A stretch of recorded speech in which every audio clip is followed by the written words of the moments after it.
Hola,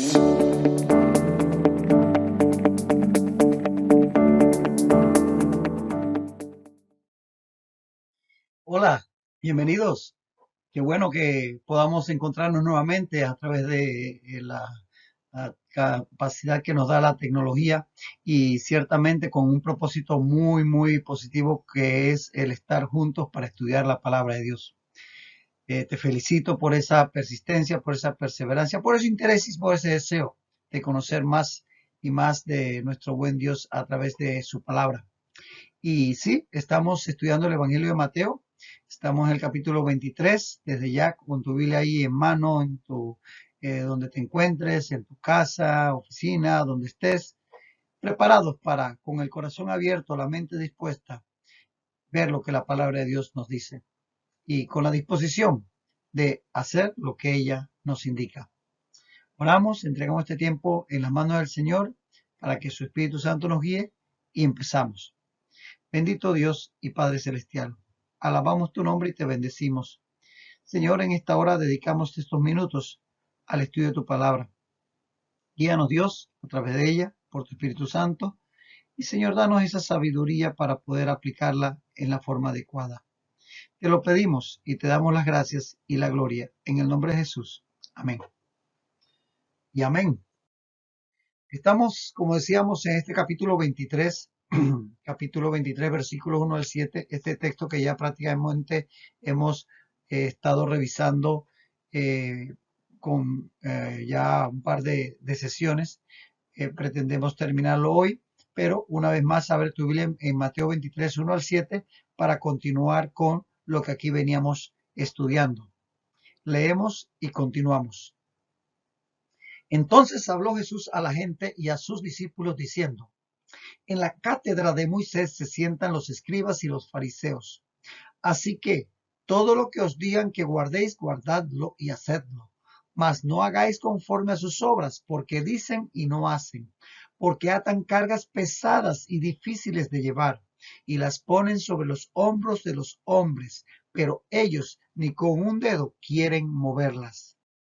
Antes hacen todas sus obras para ser vistos por los hombres, pues ensanchan sus filacterias y extienden los flecos de sus mantos, y aman los primeros asientos en las cenas y las primeras sillas en las sinagogas y las salutaciones en las plazas, y que los hombres le llamen Rabí, Rabí.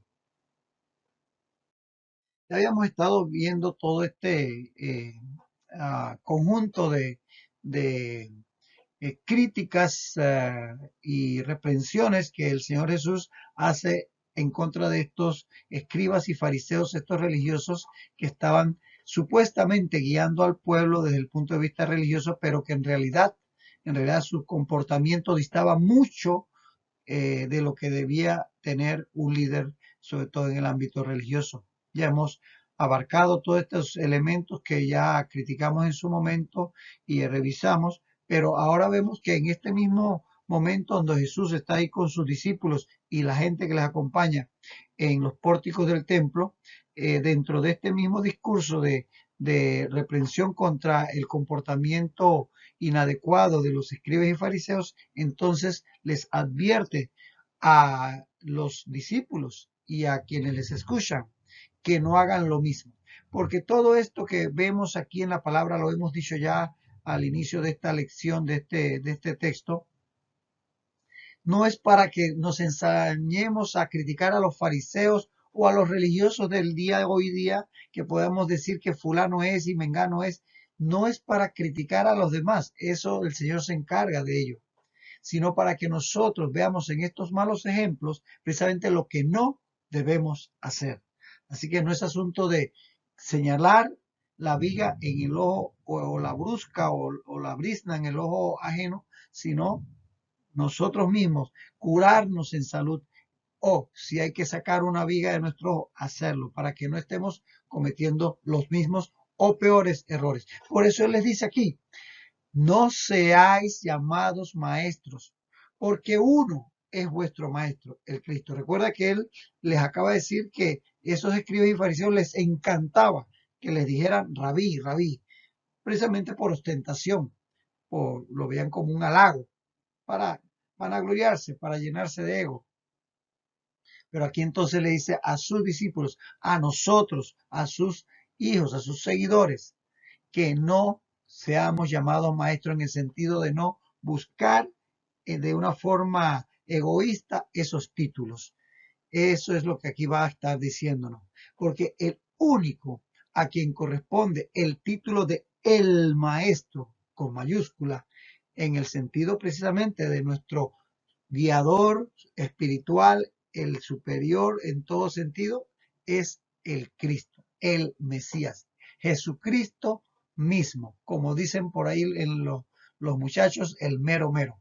Definitivamente que ese es el maestro. Entonces, cuando estamos hablando de ese maestro, ese es mi maestro, ese es mi mentor en un sentido espiritual, ese es mi Señor, ese es Jesucristo. Todos los demás vienen después y ciertamente los hay y el Señor los ha puesto. Pero cuando nos dirigimos a Jesucristo, ese es el maestro. Ese es a Él al que debemos siempre exaltar al máximo y en todo tiempo. Nunca darle el lugar que Jesucristo merece a un hombre, a un ser humano. Ahora, dicho eso, está claro que en la iglesia el Señor dispuso ministerios y ministros para dirigirla, para guiarla, para edificarla, para darle esa dirección.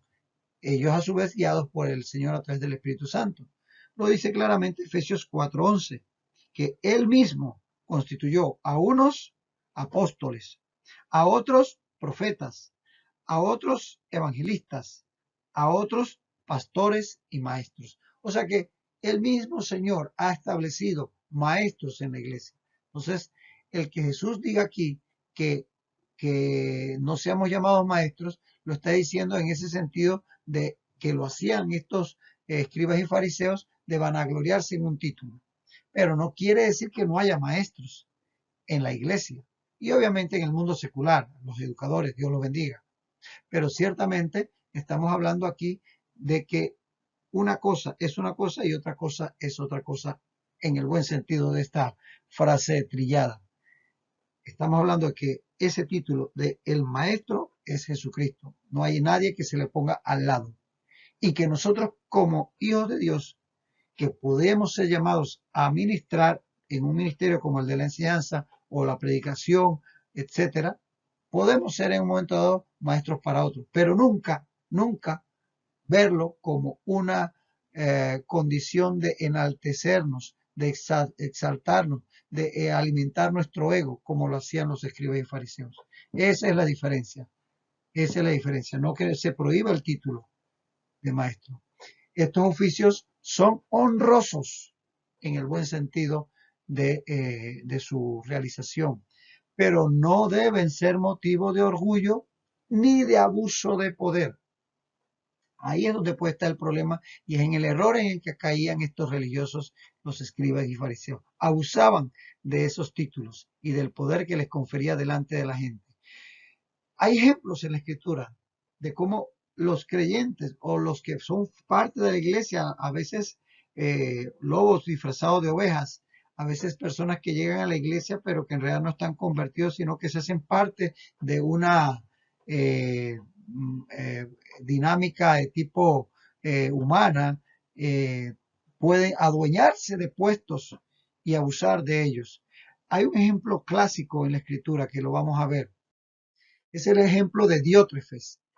Diótrefes, eso lo encuentras en la tercera carta de Juan, en los versículos 9 al 10 nos vamos a concentrar. Vamos a leerlo y vamos a ver los errores que cometía este señor, no sé si llamarlo hermano, pienso que no por su testimonio, así que, pero este personaje, llamémoslo así, que estaba en una iglesia local en el tiempo de la iglesia primitiva y el apóstol Juan va a declarar lo que él hacía abusando del poder, que es el ejemplo que no debemos seguir con esto del título de maestro, de pastor o de líder, etcétera, cualquiera sea el ministerio que el Señor nos dé en la iglesia, no caer en el error de Diótrefes. ¿Qué dice tercera de Juan 9:10? Dice, Diótrefes, al cual escucha bien, le gusta tener el primer lugar entre ellos, no nos recibe. Si yo fuere, dice el apóstol Juan, recordaré las obras que hace, parloteando con palabras malignas contra nosotros. No recibe a los hermanos, y a los que quieren recibirlos se lo prohíbe y los expulsa de la iglesia. Entonces ahí vemos el claro ejemplo de una persona que se aprovecha de títulos o cargos en la iglesia para abusar de ellos, y lo que hace es prácticamente ir en contra de la obra de Dios, que es el error que cometían estos escribas y fariseos, y a los cuales la palabra de Dios hoy nos manda a evitar, errores a evitar. Teníamos que primero, dice que procuraba los primeros lugares, nada de estar queriendo ser exaltado. Si en un momento te dan un cargo, te dan una función, te da tranquilo, ejércela para el Señor y en humildad, pero no estar procurando el ser puesto al frente o ser exaltado. Tampoco es que te vas a hacer el humilde y te vas a meter allá por lo último. No, no, si el Señor te pone a ministrar, gloria a Dios, y hazlo para la gloria de Dios y hazlo bien, lo mejor que puedas, conforme el Espíritu Santo te permita, pero no procurar esos primeros lugares, que sea el Señor quien te levante y no tú delante de los hombres. Segundo, Diótrefes se negaba a recibir a los siervos de Dios. Entonces, esa selectividad, que no, aquí mando yo, no, aquí no se metan porque este es mi territorio, que a veces lastimosamente lo vemos en el pueblo de Dios, como a ese celo de que este es mi ministerio, esta es mi iglesia, hablando de una iglesia local, y no te metas aquí porque esto, a veces dentro de la misma iglesia local, segmentos de la iglesia, ministerios que están como que esto me pertenece a mí, eso no tiene cabida en el pueblo de Dios. Diótrefes se negaba a recibir a otros siervos porque él se sentía dueño de ese pequeño territorio en el cual él tenía un cargo. Entonces, no caigamos en estos errores. Difamaba a los consiervos, los difamaba. Jamás esté en nuestra boca una palabra en contra de otro siervo de Dios.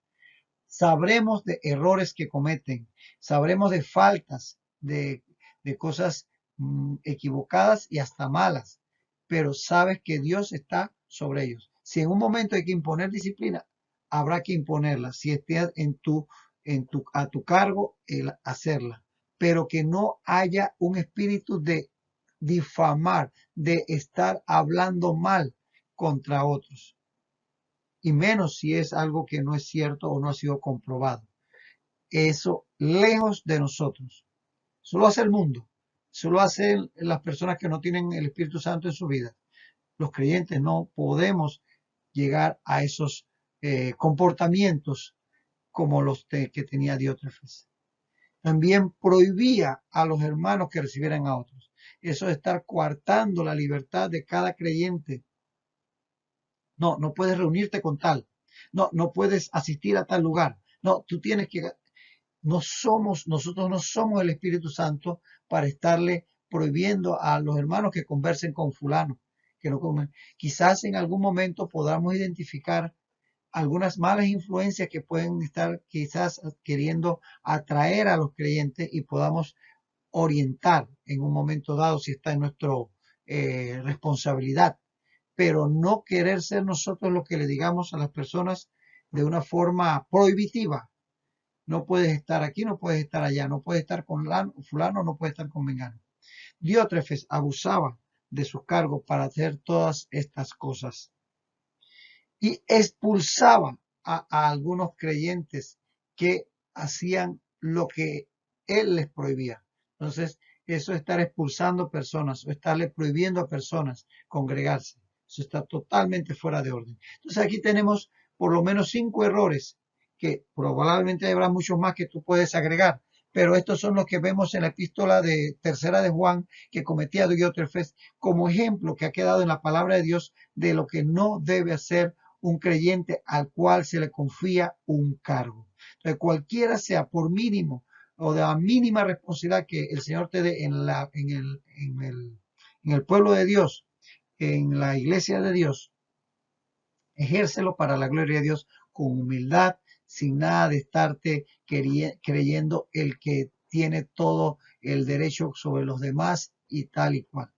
Esto a manera de ejemplo para no cometer estos errores. Y dice Jesús más, sigue hablándole a los discípulos y a los que estaban junto a ellos, ya no en el sentido negativo de criticar a los escribas y fariseos, sino aconsejando en lo positivo a sus discípulos. El que es el mayor de vosotros, sea vuestro siervo. Totalmente contrario al espíritu que embargaba a los fariseos. El que es el mayor de vosotros, sea vuestro siervo. Jesús reitera aquí la grandeza de la humildad, de lo cual ya había enseñado en Mateo 20, 26 al 27. Y eso hace muchas sesiones atrás que lo estudiamos, pero no está más que volvamos a leer. Mateo 20, 26 al 27 dice, el que quiera hacerse grande entre vosotros, sea vuestro servidor. Y el que quiera ser el primero entre vosotros, será vuestro siervo.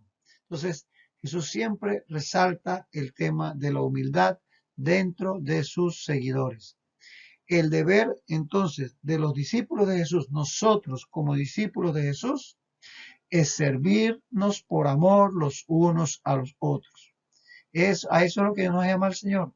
Nada de creer que estos cargos son para que nos den títulos y privilegios y prebendas y exoneraciones y va para acá y va para allá y llévalo y tráelo. No, no, no, no, no, no, no. Lejos.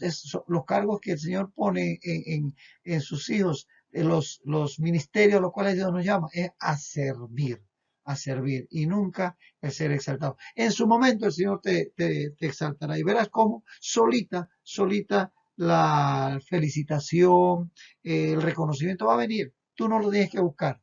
Eso es como querer tomar agua en las manos. Tú no puedes agarrar el agua. Si algo va a haber de agua en tu mano, es porque extiendes la mano así y alguien te la pone, pero tú no la puedes agarrar. Así que tranquilo, somos llamados simplemente a servir. Y para eso, para el servir a los demás, que es lo que el Señor nos llama, es para lo cual debemos usar los dones que Él mismo nos ha dado. Si nos ha dado esos dones es para usarlos. Y ciertamente, no con motivo de orgullo, porque yo tengo el don de la profecía, yo tengo el don de la palabra, yo tengo el don de tal cosa. No, sino dones que el Señor pone en nosotros, que debemos usarlos. Ojo, no es para guardarlos en la tierra, ahí enterrarlos como el de la parábola de los talentos, sino como instrumentos para servir a otros. Entonces, no para vanagloria, pero sí para usarlo en el servicio a los demás. De eso nos habla Primera de Pedro 4:10. Primera de Pedro 4:10 dice, cada uno, escuche, cada uno, o sea, no es alguno, sino cada uno, o sea, todos, cada uno, según el don que ha recibido, porque uno recibe uno, otro el otro. No todos vamos a predicar, no todos vamos a cantar, no todos vamos a administrar, no todos vamos a evangelizar, no todos vamos a ir a las misiones, no todos vamos, pero todos tenemos algún don para desarrollar. Cada uno, según el don que ha recibido, ministrelo a otros. No es para mí vanagloria, ni para guardarlo, ni para atesorarlo ahí como si fuera un tesoro que no puedo mostrar. No, ministrelo, es para gastarse en otros.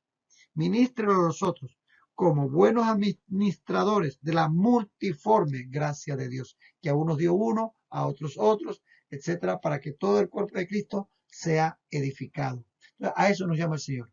No a exaltarnos, no a engrandecernos, sino a ministrarnos unos a otros, a servirnos unos a otros con los dones que Él nos ha dado para esos fines. Dice, porque el que se enaltece será humillado, y el que se humilla será enaltecido. Eso lo dice el Señor. Y es que la altivez es contraria totalmente al carácter de Cristo. ¿Y a qué nos llama el Señor en su palabra? A formar en nosotros el carácter de Cristo. De eso se trata este negocio, amigo. No se trata de ninguna otra cosa. No se trata de aprender teología, no se trata de andar por ahí todo circunspecto, con cara de haberse tragado una espada. No, se trata de sencillamente formar el carácter de Cristo en nosotros y ayudar a que otros también lo hagan. De eso se trata el Evangelio. Llegar a ser, somos salvos del momento que venimos a Cristo Jesús, pero de ahí en adelante el Espíritu Santo, a través de su palabra, va a ir formando el carácter de Cristo en nosotros. ¿Y cómo es el carácter de Cristo? Manso, humilde. Mateo 11:29 lo dice. Llevad mi yugo sobre vosotros, dice Jesús, y aprended de mí. Aprendamos de él, dice. Aprended de mí, que soy manso y humilde de corazón. Entonces, la altivez es totalmente contraria a lo que Cristo es, y es a Cristo quien en la palabra el Señor nos llama a imitar en nuestra vida diaria. Dios reitera que está opuesto a la altivez. Vamos a ver varios textos que nos muestran cómo Dios se opone a la altivez del corazón humano, para que precisamente no caigamos en ella. Job 22:29 dice: cuando fueren abatidos, dirás tú, enaltecimiento habrá, y Dios salvará al humilde de ojos. O sea que el enaltecimiento habrá sido la causa de ese que fue abatido, pero Dios salvará al humilde de ojos, queriendo decir al que es humilde. Salmo 18:27. Porque tú salvarás al pueblo afligido y humillarás los ojos altivos. Nuevamente, claramente Dios está con el humilde y rechaza al altivo. Proverbios 29:23. Proverbios 29:23 dice: la soberbia del hombre le abate, pero al humilde de espíritu sustenta la honra. Reiteradamente el mismo mensaje. En Lucas 14:11, porque cualquiera que se enaltece será humillado, y el que se humilla será enaltecido. Reiterado ese pasaje. Y también en Lucas 18:14, porque cualquiera que se enaltece será humillado, y el que se humilla será enaltecido, lo repite. Y Santiago 4:6 dice: Dios resiste a los soberbios y da gracia a los humildes. Dios resiste a los soberbios y da gracia a los humildes. Y finalmente, Primera de Pedro 5:5. Primera de Pedro 5:5 dice: jóvenes, estad sujetos a los ancianos, y todos sumisos unos a otros, revestidos de humildad.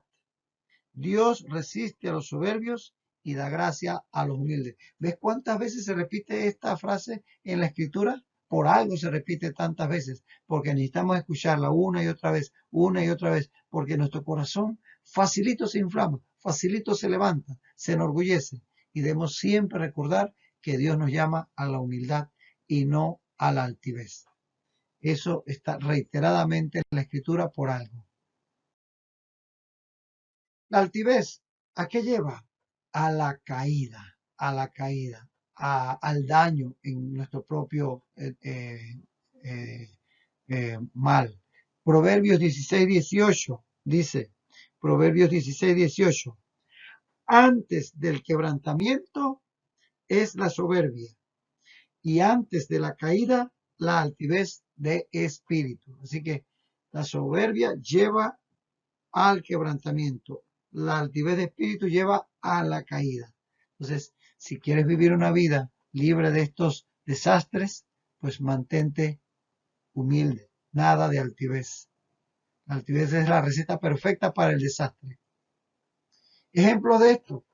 Vamos a ver 3 ejemplos que la Escritura nos pone de cómo la altivez llevó a la caída, al abatimiento, al quebrantamiento.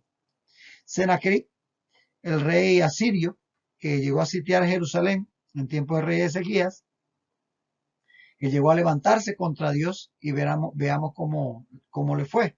Segundo de Crónicas 32, dice el verso 14, estaba él rodeando Jerusalén y se enorgullecía de que Ezequías y su pueblo no iban a poder resistirlo, porque ¿qué Dios iba a poder detenerlo?, decía él. Dice el versículo 14 de Segunda de Crónicas 32, ¿qué Dios hubo entre todos los dioses de aquellas naciones que destruyeron mis padres, que pudiera salvar a su pueblo de mis manos? ¿Cómo podrá vuestro Dios libraros de mi mano? Ahí estaba arrogante, hablando blasfemias contra Dios, que no tenía poder, decía él, para detenerlo. Pero ¿qué pasó? Dice el versículo 21. Y Jehová envió un ángel, el cual destruyó a todo valiente y esforzado. Eso fue como una peste que mandó Dios a través de un ángel, dice. A todo valiente y esforzado, y a los jefes y capitanes en el campamento del rey de Asiria. Sennacherib, se volvió por tanto avergonzado a su tierra y entrando en el templo de su Dios, allí lo mataron a espada sus propios hijos. ¿No ves? Se levanta, se pone ahí todo pechón diciendo que Dios no podía contra él. ¿Cómo terminó? Sus propios hijos lo mataron allá en el templo de su Dios. Otro ejemplo, Nabucodonosor. Lo tenemos en Daniel 4, 30 al 33. Nabucodonosor, rey de Babilonia. Dice en Daniel 4:30. Habló el rey y dijo, ¿no es esta la gran Babilonia que yo edifiqué para casa real con la fuerza de mi poder y para gloria de mi majestad? Dice el 31. Aún estaba la palabra en la boca del rey cuando vino una voz del cielo. A ti se te dice, rey Nabucodonosor, el reino ha sido quitado de ti y de entre los hombres te arrojarán, y con las bestias del campo será tu habitación, y como a los bueyes te apacentarán, y 7 tiempos pasarán sobre ti, hasta que reconozcas que el Altísimo tiene el dominio en el reino de los hombres, y lo da a quien él quiere. El 33. En la misma hora se cumplió la palabra sobre Nabucodonosor y fue echado de entre los hombres y comía hierba como los bueyes y su cuerpo se mojaba con el rocío del cielo hasta que su pelo creció como plumas de águila y sus uñas como las de las aves. Otro gran rey que se enalteció delante de los hombres y por tanto delante de Dios, y Dios lo abatió, lo quebrantó para su escarmiento. Y tercer lugar, Herodes Agripa, en Hechos 12, 21 al 23. Hechos 12, 21 al 23 dice que un día señalado, Herodes, vestido de ropas reales, se sentó en el tribunal y les arengó. Y el pueblo aclamaba gritando, voz de Dios y no de hombres. Dice que es exaltando a Herodes y él seguramente ahí todo vanaglorioso porque el pueblo gritaba que lo que él decía era la voz de Dios. Dice, voz de Dios y no de hombre. Al momento, dice el verso 23, un ángel del Señor le hirió por cuanto no dio gloria a Dios y expiró comido de gusanos. Ahí le cayó una enfermedad, quién sabe si un derrame cerebral, un infarto masivo, lo que fue es que el hombre quedó muerto enseguida y su cuerpo obviamente se comenzó a descomponer y ya ustedes saben lo que pasa después que uno se muere. Es pasto de los gusanos. 3 ejemplos que nos muestran cómo la altivez es una mala receta.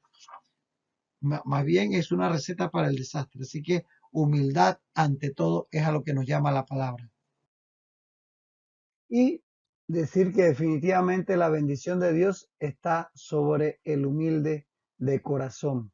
Definitivamente que a eso Dios nos llama porque precisamente eso es lo que a Él le agrada. Y pues hacemos bien cuando en lugar de tener esas actitudes de altivez tanto en la iglesia como en el mundo, caminamos con humildad, sabiendo a qué el Señor nos llama y siempre dando a Él la gloria. Y cuando Él nos exalte, bueno, que sea su mano la que nos levante y no nosotros mismos. Fíjate cómo dice su palabra. Salmos 138:6. Salmo 138:6 declara, Jehová es excelso y atiende al humilde, mas al altivo mira de lejos. Definitivamente que la humildad es la mejor característica que debe regir la vida del creyente. Isaías, en Isaías 57:15 también enseña que así dijo el alto y sublime, yo habito en la altura y la santidad, y con el quebrantado y humilde de espíritu, para hacer vivir el espíritu de los humildes y para vivificar el corazón de los quebrantados, dice el Señor. Y en ese mismo libro de Isaías 66:2, Isaías 66:2 dice, miraré a aquel que es pobre y humilde de espíritu y que tiembla a mi palabra. El Señor nos llama a la humildad y Él nos va a estar acogiendo y levantando cuando vivamos en humildad. Vamos a detenernos en este punto y aquí mismo vamos a retomar la enseñanza en la próxima ocasión. Así que hasta entonces no te desconectes, que el Señor te